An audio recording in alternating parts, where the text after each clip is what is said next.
Welcome to Posture for FatChanceBellyDance Style. My name is DeAnna and I'll be your instructor.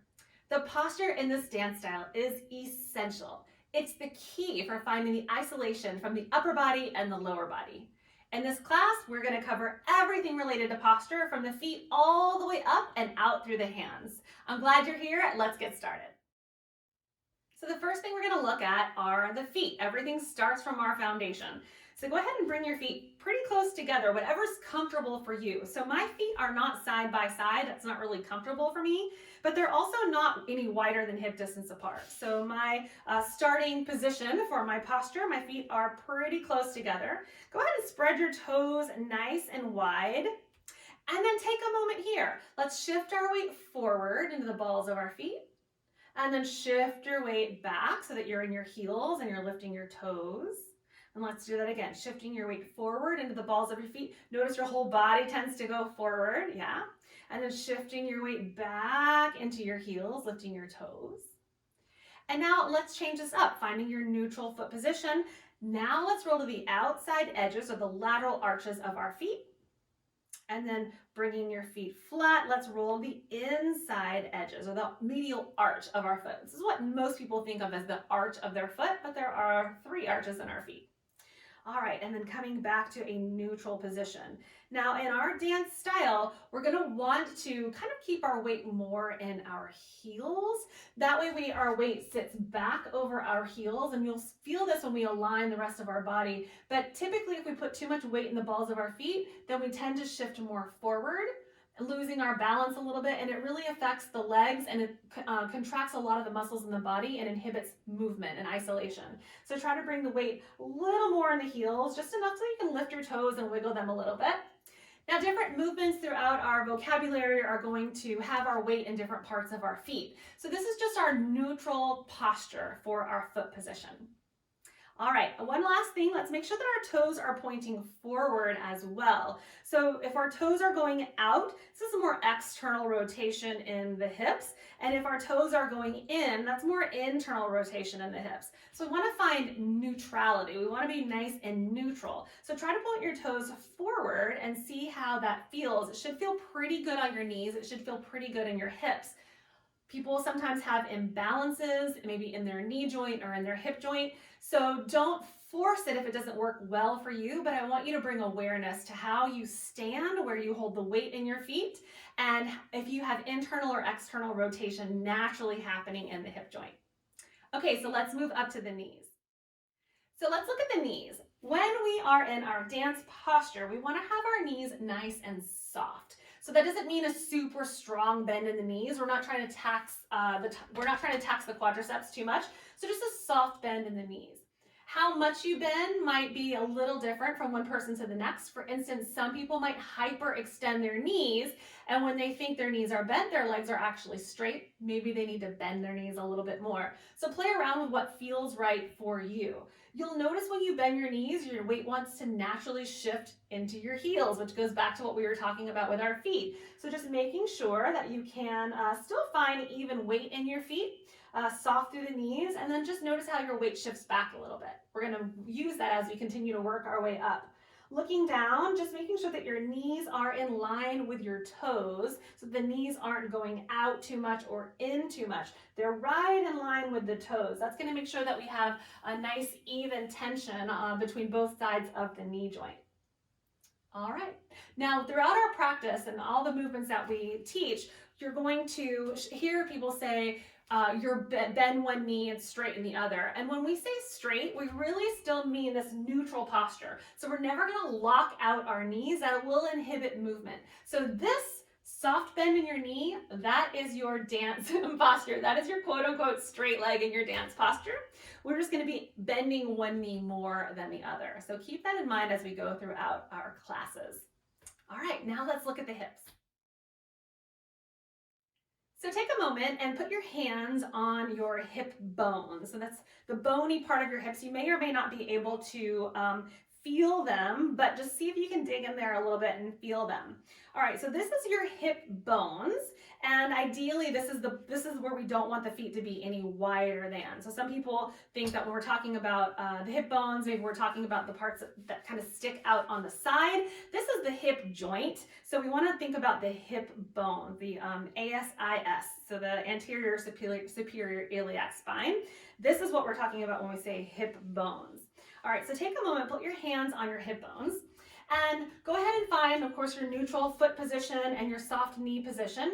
And then take a moment and tilt your pelvis forward. So this is going to be your anterior tilt of your pelvis.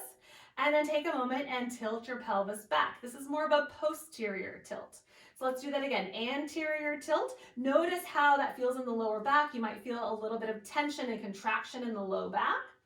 And then, of course, hip flexion as well. And then taking your hip bones back, right? This is posterior tilt. So you might notice that your glutes are contracting. You might feel a little more extension in the hips. You might even feel a little difference in the quadriceps.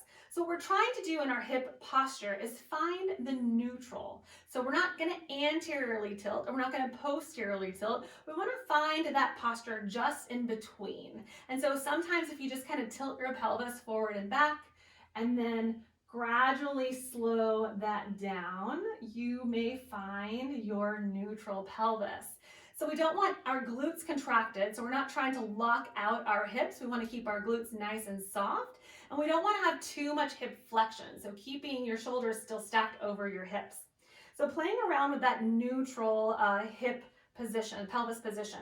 Now you'll hear us say, engage your lowermost abdominal muscles to find your dance posture. And this is because most people have more of an anterior tilt. A lot of hip flexion happens when we're sitting at a desk all day, and then we come into dance class and we're kind of stuck that way. So we say engage your low abdominal muscles, and that kind of relaxes the tailbone down a little bit more. So just playing around with what works for you. If you're naturally posteriorly tilted, we definitely don't want you to engage your low belly even more, because that's just going to contract your glutes and elongate a little bit or point your tailbone down a little bit too much. And if you anteriorly tilt naturally and you engage your low belly, you might need to engage it a little bit more, or you might find that if you engage it, you still naturally have an anterior tilt. So finding the right pelvis position for you is all about feeling what feels neutral. Not too much tension or contraction in the hip flexors or in the glutes, not too much of an anterior tilt and not too much of a posterior tilt, but like that nice little Goldilocks in between. Okay, let's move up to the spine and the rib cage. One of the beautiful elements of Fat Chance Belly Dance Style is the uplifted rib cage. When we have our rib cage uplifted, it really presents this sense of personal power and pride and happiness. And so the rib cage lifted in this style is essential to the experience that we want to provide for our audience and for the people that we're dancing with. So first things first, let's look at the spine. So there are muscles along both sides of the spine, so bilateral muscles, and we'll just say that they're called the erector muscles. There are a lot of different ones. And when they contract, they pull downwards, so the rib cage lifts up. I think about it like blinds on a window. When I pull the string, like I contract the string, the blinds lift up. And so when we contract these erector muscles, the spine then goes erect. This is axial extension of the spine. And I also like to think about the crown of my head reaching up towards the ceiling. So I'm getting space between each vertebra, nice and long, by contracting the muscles along both sides of the spine. So when I say the middle back, I'm not talking about the middle of your shoulder blades. I'm talking about the part right around where your chole line would be. If you want to hold onto your rib cage and kind of feel around the bottom part of your rib cage, that's about the area that I am talking about. So the trapezius muscles, you have three parts. You have upper trapezius, middle trapezius, and lower trapezius. They run at a diagonal, so when you contract them, it lifts the chest kind of at a diagonal way as well. So with the erector muscles elongating and erecting the spine, and the trapezius muscles contracting to give us a little bit more of a lift at a diagonal, this is where we find that beautiful uplifted rib cage. Notice we're not shifting forward. We still have our neutral feet, our soft knees, and our neutral pelvis. We're just simply adding this beautiful lift to the posture. This uplifted rib cage is also going to help us find more isolation in the hips, so it will be the point of stability when we are doing more lower body movements, and the hips and the pelvis will be more stable when we're doing upper body movements. So next, let's look at the cervical spine, the neck, and the head. We often don't think about the neck and the head as they relate to posture for dance, but if we look at everyday life, a lot of us are on our phones a lot more, or typing on our computers a lot more. And so we tend to have, I think this is called tech neck, right? Where we tend to kind of look down and shift forward a little bit. And so if we're doing this all day and then we go to dance class, it's going to be really hard for us to remember to not necessarily just look up, but also pull your head back a little bit to elongate your cervical spine.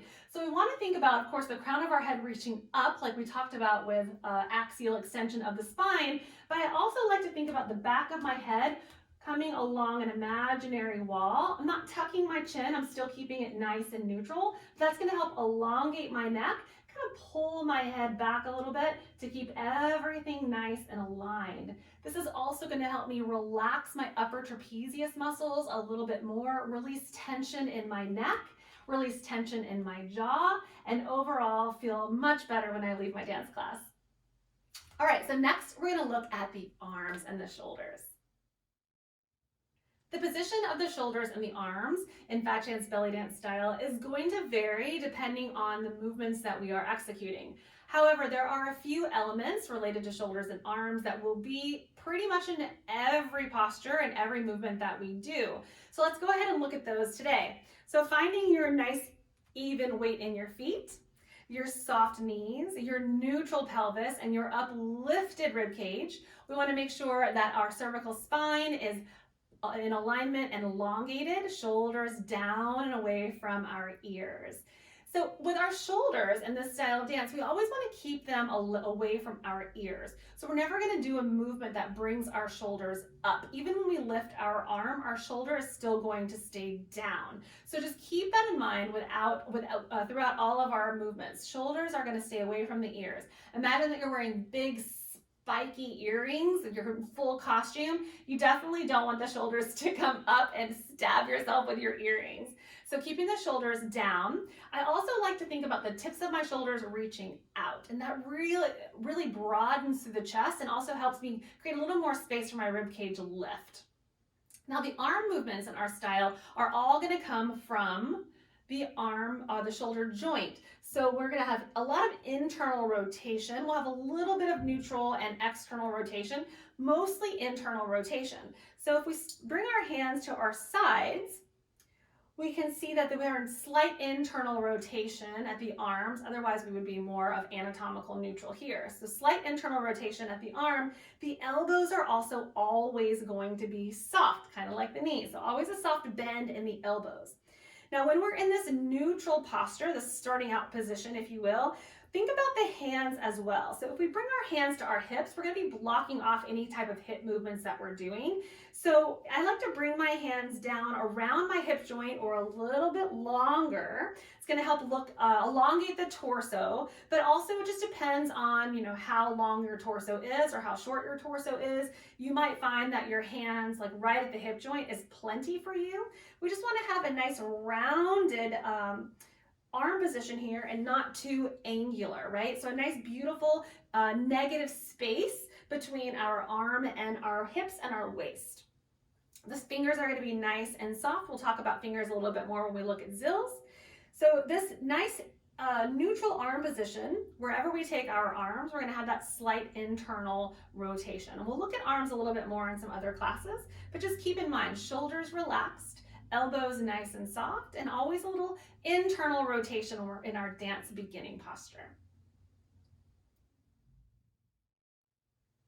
Thank you for joining me as we explored our posture for Fat Chance Belly Dance Style.